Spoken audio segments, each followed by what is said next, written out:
আসসালামু আলাইকুম। কেমন আছো তোমরা সবাই? আশা করি সবাই ভালো আছো। আলহামদুলিল্লাহ আমিও ভালো আছি। বরিশালের বউয়ের রান্নাঘরে তোমাদের সবাইকে স্বাগতম। আজকে দুপুরে কি রান্না করলাম সেটাই তোমাদের সাথে শেয়ার করব। তো এগুলো ছিল কাঁচা টমেটো। টমেটোগুলো আমি কুচাই নিতেছি, চিংড়ি মাছ দিয়ে ভাজি করব।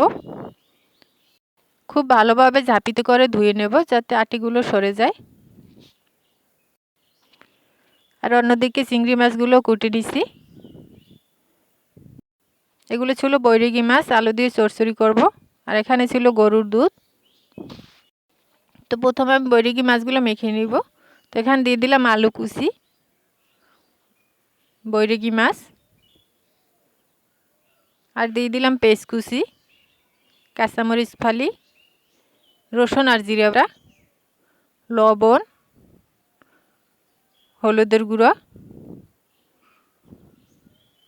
সর্বশেষ সয়াবিন তেল দিয়ে ভালোভাবে হাত দিয়ে মাখাই নিব।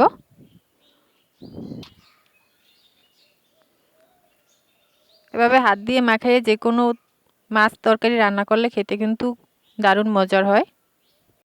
তো মাখানো হয়ে গেছে। এখন দিয়ে দিলাম পরিমাণ মতো পানি। পানিটা দিয়ে চুলায় বসাই দিব।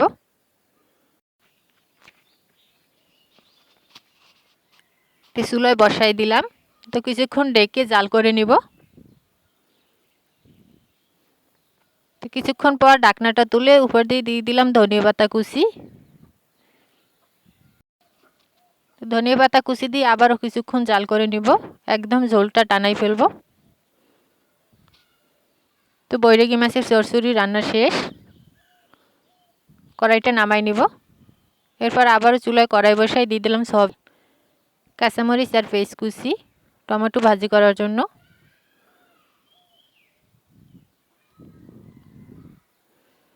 এখন দিয়ে দিলাম চিংড়ি মাছ, দিয়ে একটু ভেজে নিব।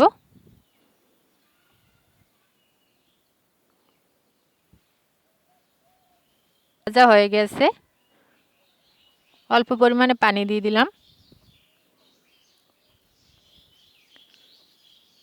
দিয়ে দিলাম লবণ, হলুদ মরিচের গুঁড়া দিয়ে মশলাটা খুব ভালোভাবে কষাই নিব। আজকে আমার ভিডিওটা কে কোথা থেকে দেখছো কমেন্ট করে জানাইও। আর রান্নাটা কেমন হয়েছে সেটাও কমেন্ট করে বলে যেও। তো মশলা কষানো হয়ে গেছে। এখন দিয়ে দিলাম ধুয়ে রাখা টমেটো।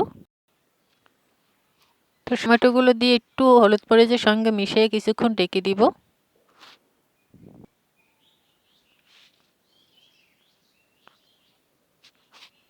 তো কিছুক্ষণ পর ঢাকনাটা তুলতেই দেখো একদম সেদ্ধ হয়ে গেছে।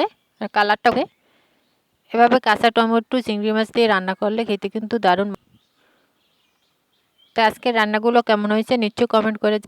আজকের ভিডিও এই পর্যন্তই। সবাই ভালো থেকো, সুস্থ থেকো, খোদা হাফেজ।